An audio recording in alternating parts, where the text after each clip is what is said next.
اهلا وسهلا. خطوة عزيزة يا سعادته. يعز مقدارك يا مرات اخويا.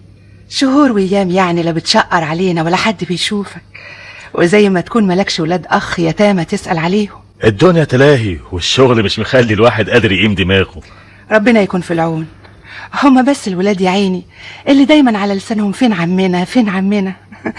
القصد يا ترى الزيارة دي بسبب ولا جاي تطمن على ولاد اخوك؟ الا بالحق صحيح، هما فين الولاد؟ الولاد في مدارسهم يا سعادته. صحيح، ده احنا لسه الظهر. يا ترى عاملين ايه في عالمهم؟ ربنا معاهم ومعانا. ما يلزمهمش اي حاجة، انا مستعد لكل طلباتهم. من امتى؟ على كل حال كتر خيرك، قرشين المعاش مكفينا والحمد لله. معاش ايه بس اللي مكفيك انت والعيال ده على ما يكبروا مصاريفهم هتزيد قوي قوي قوي.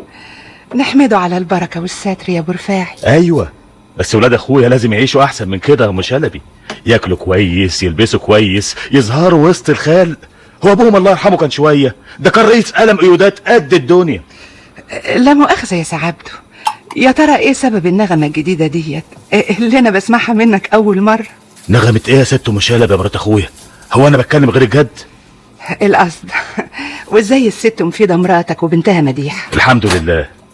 بقى اسمعي يا مرات اخويا، ايوه انا جاي لك في موضوع كده، في مصلحة ليكي وللولاد. يا رب خير. البيت اللي في المعادي ده احنا سايبينه ليه؟ بيت المعادي؟ وهو احنا برضو سايبينه؟ ما هو متأجر، وكل شهر اديك بتبعت لنا نص الايجار مع المحروس ابنك رفاعي. كام جنيه اللي زي قلتهم دول يكفوا يسقوكوا ميه يا مرات اخويا؟ على رأي المثل، ان آية تسند الزير. ما فيش زير ولا حاجة. الزير ده بقى احنا هنكسره، هنجيب بداله تلاجة كهرباء عشان خاطر عيون العيال. والنبي ما انا فاهمه قصدك. بصراحة انا جالي مشتري للبيت ده وهيدفع تمن ما كناش نحلم بيه. نبيعه؟ لا خسارة يا ابو رفاعي، انا خاطري يعني نخليه وهي حاجة تنفع العيال في المستقبل. عيال ايه بس اللي هيستنوا خير يجيلهم من بيت دور ارض زي ده؟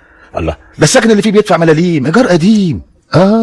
لكن لما نبيعه بقى اهو تلاقوا لكم من ورا قرشين متجمدين ينفعوكوا. قلت ايه يا مرات اخويا؟ ايوه بس انا صعبان عليا البيت. ما يصعبش عليك يا غالي، نتكل على الله ونبيع. وكمان عايزك تطمني قوي، لان مش مشوارك ورايا لا في المساحه ولا الشهر العقاري، انا بقى اللي هقوم بكل حاجه. والعقد اهو تمضيلي عليه وبس. عقد ايه يا سعادته؟ ما انا خليت المشتري يجهز العقد ومقدم الثمن كمان، وانا كملت لك عليه من معايا عشان يبقى نصيب المرحوم اخويا، يعني نصيبك انت والولاد نص الثمن بالتمام. اهو شايف الفلوس تفرح رزم وبواكي. يا ابو رفاعي بالذمه دول مش ابرك من 100 بيت زي بيت المعادي. ايه ما بترديش ليه؟ اللي تشوفه بقى يا سعادته، وانت بقى اضرب مصلحة ولاد اخوك. اهو كده تعجبيني. اتفضلي وقعي. برضه ارجع اقول لك مالكش حق تعمل كده في ولاد اخوك يا عبده. وانا كنت اذيتهم في حاجه مفيده ولا خدت نصيبهم بالاونطه؟ انا دفعت لهم فلوس عمرهم ما شافوها ولا كانوا يحلموا بيها حتى. بس البيت يساوي اكتر من كده بكتير، وانت عارف الاراضي ارتفعت اثمانها قد ايه. طب وايه يعني؟ وغير كده انت خبيت عن مرات اخوك انك انت اللي اشتريت نصيبهم في البيت، مش مشتري غريب. انا بقى ليا غرض في كده. انت هتحاكميني في مالي يا مفيده؟ لا مش بحاكمك، انت حر. طبعا حر في مالي، انا لا بنصب ولا بسرق، ده عقد بيع صحيح 24 قيراط. صحيح ناوي تبني دور فوق الدور الارضي عشان تسكن فيه؟ طب ما انا قايل لك. ولا هتوحشك قوي الغوريه؟ حينا اللي اتولدنا فيه وتربينا فيه يا عبده. يعني يا مفيده ملناش نفس نقب فوق وش الدنيا ونعيش على فرنكا زي غيرنا؟ امال الفلوس اللي بنكسبها دي كلها فايدتها ايه؟ طب والبيت الطويل العريض ده اللي احنا عايشين فيه ناوي تعمل فيه ايه؟ تأجره؟ أأجره؟ معقول أأجر بيت أبويا وجدي للغريب يسكنوا فيه؟ امال ناوي على ايه بس؟ هبيعه. تبيعه؟ أبيعه. البيت ده النهارده يجيب كتير، وهي فلوسه برضه نقلبها في السوق زي ما انت راسيه. عفارم عليك يابا، اهو ده الكلام الجد. قول لامك يا رفاعي لحسن كلامي مش عاجبها.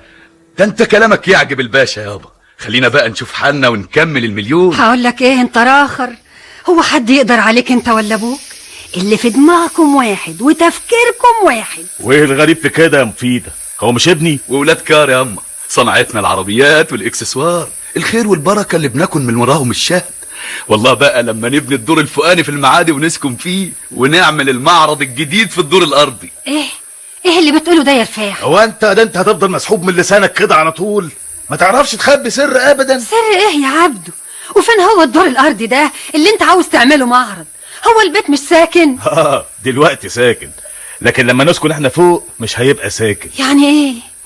تكونش عاوز تخرج السكان يا عبده؟ اديكي فهمتيها لوحدك. يعني ايه؟ يخرجوا؟ وما يخرجوش ليه؟ هما كانوا احسن من مين يعني؟ يا راجل حرام عليك، دول لهم سنين ساكنين في البيت. ما هي المصيبة يا اما انهم بقى لهم سنين ساكنين عندنا، ساكنين ببلاش. تقصد ساكنين بإيجار قديم؟ ما كل الناس ساكنة بإيجار قديم. دول بيدفعوا ملاليم في بيت طويل عريض يا خال. بس أيام ما سكنوا الفلوس دي ما كانتش ملاليم، وإذا كانت الدنيا اتغيرت يبقى هم ذنبهم إيه؟ نرميهم في الشارع؟ على كل حال الكلام ده سابق لأوانه يا اما. قول له روحك أنت وأبوك. حكيم أنا ما أحبش أذية الناس أبدا. يا مفيدة بلاش الحمقى دي بقى وحاولي تفهميني. ما أنا فاهمة كويس. يعني أنا واحدة عيانة مش متحملة المناهدة دي. حد كان زعالك يعني يا مفيدة؟ وخليك انت بقى بعيد عن اشغالنا. حاضر يا عبد حاضر، هخليني بعيد، بس أنا بحذرك لازم تراعي ربنا في كل اللي بتعمله، لازم تراعي ربنا. ماما نعم يا مديح. من فضلك تعالي، انا عاوزاك. حاضر يا بنتي حاضر. ايه يا ماما، احنا مش قلنا بلاش الانفعال ده؟ هعمل ايه بس يا مديح، غصب عني يا بنتي. ايه بس اللي يغصبك يا ماما؟ بلاش تدخلي نفسك مع عم عبده واخويا رفاعي في اي مناقشه، هم ليهم شغلهم وانتي ليكي بيتك. وازاي بس اسكت على ظلم الناس؟ قال مش بس عاوز يشحططنا ويودينا المعادي، كمان عاوز يخرج الناس اللي ساكنين هناك في البيت. يا ماما يا حبيبتي ما يقدرش، ما حدش يقدر يغصب حد على الخروج من بيته. لكن عمك عبده يقدر. هو انا مش عارفاه، لكن هقول ايه، اسمتنا كده. الله يرحم ابوك الراجل الطيب الامير اللي كان يخاف ربنا ويراقبه في كل عمل يعمله. الله يرحمه. 20 سنة من يوم ما اتجوزت عمك عبده وخلفت منه اخوك رفاعي. وبعدين معاك يا ماما، شفتي ازاي بقى؟ اديكي زعلتي وانفعلتي وزمان الضغط عالي عندك. اتفضلي اقعدي لما اقيسلك الضغط. ما انت لسه قايساهولي الجمعة اللي فاتت يا دكتور. يا ماما انا لسه في اخر سنة في الكلية. هاتي ايدك واعملي معروف ارجوكي، انا بترجاكي بلاش يا ماما تزعلي نفسك عشان خاطر صحتك وخاطرنا احنا. حاضر يا بنتي حاضر. بقول لك ايه يابا، عاوزين القرشين اللي محضرينهم. انهي قرشين دول؟ عملية بكرة ولا انت ناسي؟ صحيح، بس يعني الناس دول انت مالي ايدك منهم كويس يا رفاعي؟ ايه اللي مالي ايدي منهم؟ اذا كان شحتة بنفسه مشاركنا في العملية بالنص نبقى هنخاف من ايه؟ ما دام فيها شحتة يبقى انا مطمن. حكم الواد ده دخل قلبي بصحيح، واد جدع من يومه ومخلص. شوف الامل اللي عايش فيها، عنده النهارده 4 معارض عربيات في احسنها مطارح في البلد. عقبال يابا. اديك وياه، شد حيلك يا رفاعي. على فكرة الفواتير عاملين حسابكم عليها؟ متفبركة وعلى سنجة 10، يعني ما تنكشفش. وهي الفواتير اللي قبلها كانت انكشفت، ده ايدين الواد. وختم الجمرك. ختم الجمرك والقماضي والتصاريح كلها جاهزة. حاجتك تمام كده يا رفاعي؟ يدوم العز ابو الشحاتيت. طب يلا بقى شد حيلك وشيل بضاعتك من الليله ووديها على مخزنكم. واجب يا شحتة، اطمن مفيش حاجة لنا هتبات عندك. اهو كده نبقى في السليم. اهي كده جدعانه يالا، كله دخل المخزن وتستف 24 قيراط، ولا من شاف ولا من دري. والفواتير اهي يابا. احنا بقى دلوقتي نبقى في السليم، السوق في ايدينا، نلعب بيه بشويه البضاعه زي ما يعجبنا، واللي ما يعجبوش يشرب بقى من البحر. ايه ده؟ انت يا سيد، يا سيد. نعم، في حاجة؟ احنا مش قايلين شكاير الاسمنت دي تشونوها بعيد عن باب الشقة؟ امال هنشونها فين؟ لا مؤاخذة. لا مؤاخذة، تشونوها بعيد عن باب الشقة اللي بنخش ونخرج منه. اصلي مش لاقي مطرح اشون فيه غير هنا. وبلاش ندخل بيتنا بقى، بلاش، عشان حضرتك مش لاقي مطرح غير انك تسد علينا بابنا. وانا مش عرفني بقى، البيت ده له صاحب ملك، تتكلم وياه. وهو صاحب الملك اللي شون الشكاير وسد علينا الباب، ولا انت وعمالك؟ سيادتك مالكش كلام وياه، اتكلم مع صاحب الملك، ولا تعطلنيش عن اشغالي اكتر من كده ولا مؤاخذة. يا جدع يا جدع، افهم الكلام اللي انا بقوله. وبعدين بقى اللهم طولك يا روح. الحمد لله اهو البيه وصل. بيه مين؟ سي عبده بيه صاحب الملك، وهو في هنا بهوات غيره. اهلا سي عبده. يا ساتر، السلام عليكم. سلام ورحمة الله وبركاته. اهلا بيك يا سي رشاد. مبروك يا سيدي ما عملته. تشكر يا امير. انا كنت لسه بتكلم مع رئيس العمال علشان الشكاير اللي شونوها قدام باب الشقة وخلت الواحد لا عارف يدخل ولا يطلع. شايف يخلصك كده برضه. ان جيت الحق يا سرشاد ما يخلصنيش، لكن هنعمل ايه بقى؟ المطرح مزنوق وتحملونا شويه لحد ما نخلص الدور. نتحملكم على عيننا وعلى راسنا، بس يعني نلاقي ولو شبرين نتحرك فيهم واحنا داخلين وخارجين. طب بقول لك ايه، انا عندي فكره. اتفضل. انا شايف ان البلكونه الكبيره اللي على الشارع دي ملهاش استعمال عندكم دلوقتي، بالاخص احنا في شتاء، اذا كنت توافق يعني نخزن فيها المونه ونفضي لك باب الشقه. البلكونه اللي في الشقه عندي؟ امال لا مؤاخذه اللي بره الشقه. لا. وده مين اللي يقول كده بقى يا سعبدو؟ البلكونه دي هي المتنفس الوحيد لنا، غير كده ازاي تشون فيها المونه ويفضلوا العمال طول النهار داخلين خارجين عندنا؟ انا كنت بقول يعني نساعد بعض شويه يا سرشاد، لكن ما دام بقى ما انتش عاوز يبقى مفيش حاجه في ايدينا نعملها ولا مؤاخذه. انا اسف اللي اتكلمت وياك. انا برضو متاذي زيك، لكن قول لي اعمل ايه؟ ادينا شغالين اهو بايدينا واسناننا عشان نخلص الدور اوام اوام ونيجي نسكن فيه ونريحكم من دوشه البنا دي خالص. انتوا هتسكنوا هنا وهنبقى جيران الهنا. تنوروا بيتكم. تشكر يا سي رشاد يا امير، عن اذنك. الراجل ده انا ما برتاحلوش يا سعاد. ليه بس يا رشاد؟ هو حصل منه ايه؟ ما انا بحكي لك اهو. قال ايه؟ عاوز يشون المونه عندنا جوه الشقه. تفكيره كده، هنعمل له ايه بقى؟ كل كلامه ويايا ملتوي، ده غير نظراته اللي كلها خبث ومكر. احنا لو هنحاسب الناس بطريقتك دي يا رشاد نبقى مش هنخلص. انا حاسس وقلب المؤمن دليله ان الراجل ده لما هيجي ويسكن في الدور اللي بيبنيه فوقينا هنخش وياه في متاعب ومشاكل ما احناش قدها. ما تفكرش في حاجه زي دي، ربنا فوق الكل. اتفضل. اهم على طول كده. ايه دول متوصيين ولا ايه؟ يا بابا انا مش عارف اركز من الدوشه والدب اللي على دماغنا طول النهار والليل. معلش يا عادل يا حبيبي، هنعمل ايه بقى؟ هو البنا كده لازم نصبر لحد ما يخلص. لا دي مش مساله مبان وبس، دول بيتعمدوا يزودوها قوي عشان يزعجونا ويقلقوا راحتنا. انت كمان بتقول كده يا عادل؟ ما تفكرش في كده يا ابني، وخليك انت في مذاكرتك. مش قادر اركز يا بابا، انا طالع اتخانق معاهم. لا يا عادل، مش احنا يا حبيبي اللي نعمل كده. امال هنسكت لهم؟ عادل، احنا نحط اعصابنا في ثلاجه ونضيع عليهم اي فرصه يقصدوها علشان يجرونا وياهم للمشاكل. شفت بيتنا بقى ازاي يا مفيده؟ سرايا واجدع من السرايا كمان. كويس. ومالك كده بتقوليها من غير نفس؟ تكونش الغوريه لحقت توحشك؟ ده احنا لسه سايبينها امبارح. الغورية حتتي اللي اتولدت فيها واتربيت فيها يا عبده، واللي ملوش خير في اهله. بكره تتعودي هنا على عيش الالافرانكا وتقولي يا ريت كنا جينا المعادي دي من زمان قوي. الرك على هديان السر يا عبده، الغورية ولا المعادي ولا اي حتة في مصر كلها ارض ربنا، بس البني ادم يكون راضي عن عيشته وضميره مرتاح. ايه الكلام اللي بتقوليه ده يا مفيده؟ هو انت مش راضي عن عيشتك؟ انا مخليكوا ناقصكوا حاجه لا سمح الله، ان كنت انت ولا بنتك ولا ابنك. ربنا اعلم بكل حي يا عبده. لما اقوم اوضب بقيه الاوض.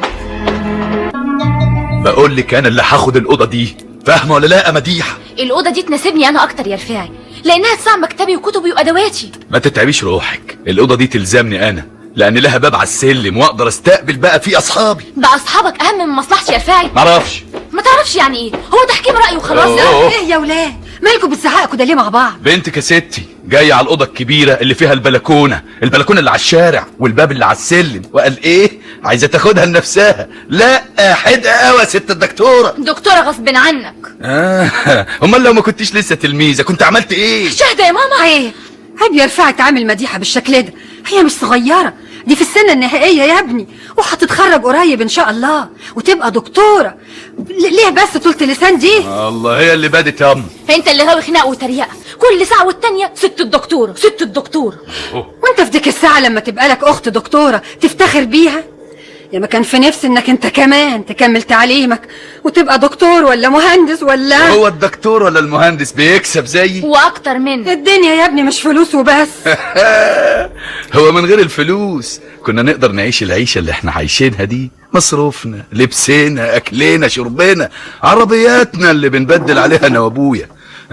مين اللي كان جاب لنا ده كله؟ مش الفلوس؟ ما توجعش قلبي يا رفاعي، احسن ده انا مليانه قوي ومش قادره اتكلم. ما تتكلميش يا ماما، اعملي معروف لحسن الضغط يعلى عندك. وانت يا رفاعي خد الاوضه اللي تعجبك، خد كل اوض البيت، بس اعمل معروف ما تزعلش ماما خالص، احنا عاوزينها ومحتاجينها، فاهم؟ محتاجينها. كلامك كان في محله يا رشاد. الناس جايين فاتحين صدرهم وبيقولوا شكل للبيع. هو الراجل وابنه اللي غاويين مشاكل وخناق مع كل الناس، لكن الست مراته والبنت المؤدبه اللي بايناها في الجامعه ما حدش بيسمع لهم صوت. ولا الواد ابنهم اللي كل يوم يرجع بعربيه شكل. ما هم تجار عربيات وقطع غيار وعندهم محلات في البلد، وربنا يا ستي يعطي كل الناس.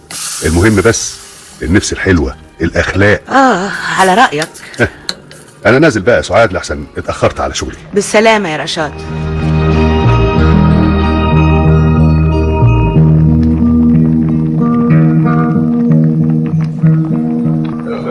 استاذ رشاد، استاذ رشاد. ايوه. صباح الخير يا استاذ رشاد. صباح النور يا سي عبده. على فين؟ والله رايح محطه المترو. يعني نازل البلد. ايوه رايح شغلي. طب انا نازل البلد، اتفضل معايا وصل. لا متشكر، افضل المترو. غريبه. جرى يا سي رشاد، امال لو ما كناش معرفه من زمان وجيران الهنا دلوقتي. اطلع يا راجل، ما تعملش تكليف. تعالى يا سيدي ده انا والله العظيم احنا برضه ولاد اصول ونعرف الواجب. اقول لك اتفضل ويايا اتانس بيك. الله، ايه ده؟ انا ليا معاك كتاب طويل يا سي رشاد وحق عرب كمان. ايه ده بقى؟ برضه هنتكلم في الشارع. اطلع يا سي رشاد، انا كده ولا كده نازل البلد. حاضر يا سيدي. ادينا اهو طلعت. يا اهلا وسهلا. انت باركت العربيه. حاكم دي عربيه جديده نوفيو عزيره يا سي رشاد. عارف محسوبك دافع فيها كام يا سي رشاد؟ ايه بقى يا سيدي اللي انت عاوز تعاتبني فيه؟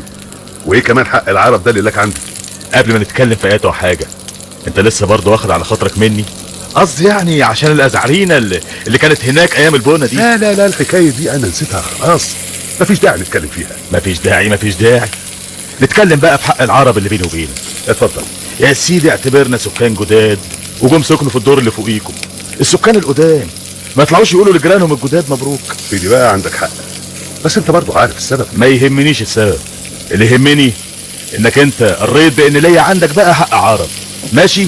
هتشرفونا امتى بقى؟ في اي وقت يناسبكم. يوم الجمعة بعد الظهر كويس؟ ان شاء الله. خلاص استبينا. الحقيقه بقى انا ما كنتش عاوزه الاختلاط ده يا رشاد. ده مش اختلاط يا سعاد، ده واجب. ولقيت الراجل عنده حق لما كلمني. بعد كل المضايقات اللي عملوها ويانا حاول يعتذر عنها، ومعلش بقى عفى الله عما سلف. خلاص اللي تشوفه. هي زيارة واحدة ومش هتتكرر تاني من ناحيتنا ابدا. بقول لك اصحي معايا يا مفيدة وانتبهي لمعنات كلامي. ما انا فاهمه اللي تقصده يا عبد. ما انتيش فاهمة حاجة من اللي انا بقوله. اسمعيني كويس. ما انا سامعاك اهو. الله الله على الجد، والجد الله الله عليه. انا عندي قولك يا ستي، هبطل رزالة وياهم، بس هما كمان ما يسوقوش فيها. ايه اللي انت بتقوله ده؟ الغاز. مش بقول لك انت مش صاحيه معايا يا مفيده؟ دلوقتي انا والراجل رشاد بقينا سمنه على العسل، وجاي يزورنا هو وجماعته يوم الجمعه. وبعدين هتقعدي انت وهي الست بتاعته، هتردشوا حبتين زي عوايد الحريم بتاعتكوا دي، كلمه منك وكلمه منها، تفهميها بالمحسوس كده ان الشقه اللي قاعدين فيها دي ما عادتش تنفعهم. وليه بقى ما عادتش تنفعهم؟ تفهميها مثلا اننا هنبني دور ثالث ورابع، وساعتها شقتهم اللي في الدور الارض دي هتتعفر وتتدشدش وهتبقى عيبه. يعني ده كلام يتقال يا راجل؟ وغير كده قولي لها كمان اننا هنشتري كل الاراضي اللي حوالين البيت، وهنبني عمارات عاليه، ابراج ورش ومشاريع هتسد عليهم عين الشمس، وهيبقى الهوا من كل حته مش داخل عليهم، هنقلق راحتهم بالعربي. وعاوزنا اقول لهم الكلام ده ومنتظر منهم يصدقونا ويسيبوا شقتهم ويطلعوا منها؟ تتريقه مفيده؟ امال هقول ايه بس؟ ولا حاجه. طب بقى قولي لهم بنفتشر كده انهم يسلمونا شقتنا بالمعروف، لان الشقه لازمانه، وانا برضو عندي نظر وهشوفهم بقرشين. الكلام ده بقى انا ما اقدرش اقوله. خلاص يا مفيده هقول انا، بس بنغمه تانية خالص وبطريقه هتتعبهم قوي. ما تبطل اذيه الخلق يا عبده، لا ربنا يغضب علينا. عجايب عليك يا مفيده يا مراتي، هو انت معايا ولا مع الغرب؟ انا مع الحق. اني حق ده بقى تبدي مصلحه سي رشاد افندي وعيلته على مصلحتنا؟ ده احنا النهار ما هناخد شقتهم الخربانه دي ونعملها معرض عربيات واكسسوار، هنعوم في الدهب عقوم. مش مكفيك اللي عندك يا عبده، وحاطط عينك على شقه الناس اللي ستراهم. والله بقى ده مالي وانا حر فيه.